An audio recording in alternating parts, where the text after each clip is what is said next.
Olá pessoal, tudo bem? Hoje nós vamos falar sobre síndicos despreparados em condomínios. Quando eu falo de síndicos despreparados, eu não estou falando simplesmente de síndico morador, pode ser um síndico profissional também.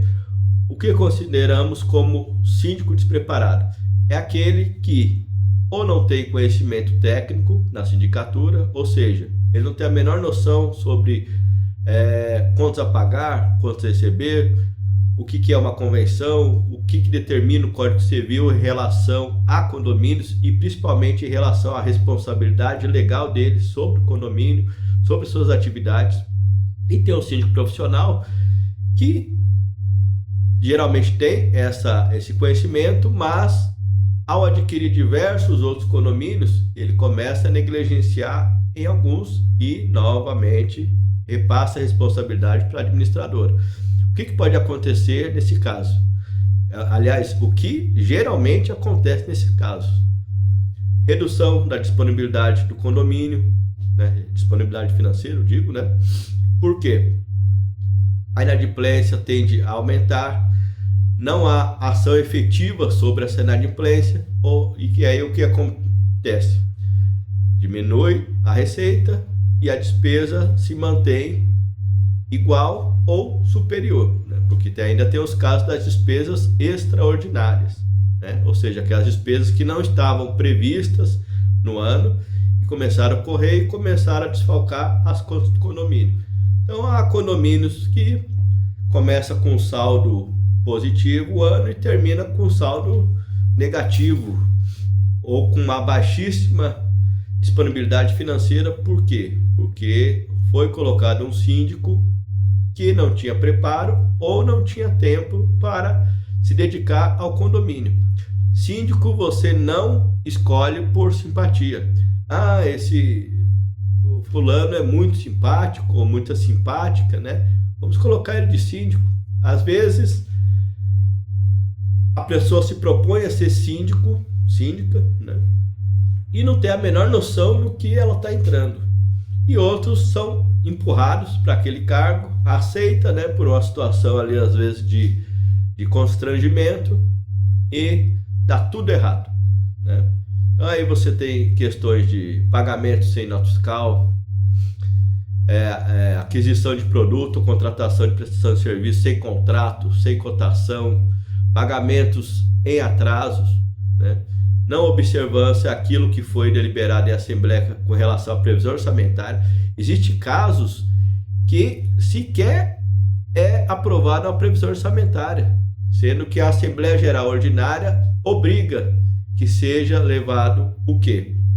Aprovação das contas do ano anterior e deliberação sobre a previsão orçamentária do ano corrente.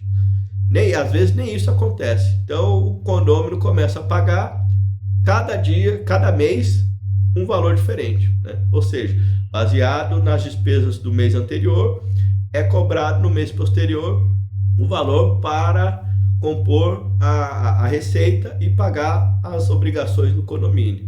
O que acontece nisso? Como você não tem previsão orçamentária, começa a ocorrer diversas despesas extraordinárias, o condomínio começa a ter a necessidade de arrecadar mais. Ou seja, a cota condominial fica mais cara, né? Então, existem esses dois momentos, esses dois perigos principais. Ou você começa a pagar uma cota muito mais cara, ou o condomínio começa a ficar sem dinheiro. E aí, quando você vai ver, o condomínio colapsou. Precisa fazer rateio para salvar as contas do condomínio.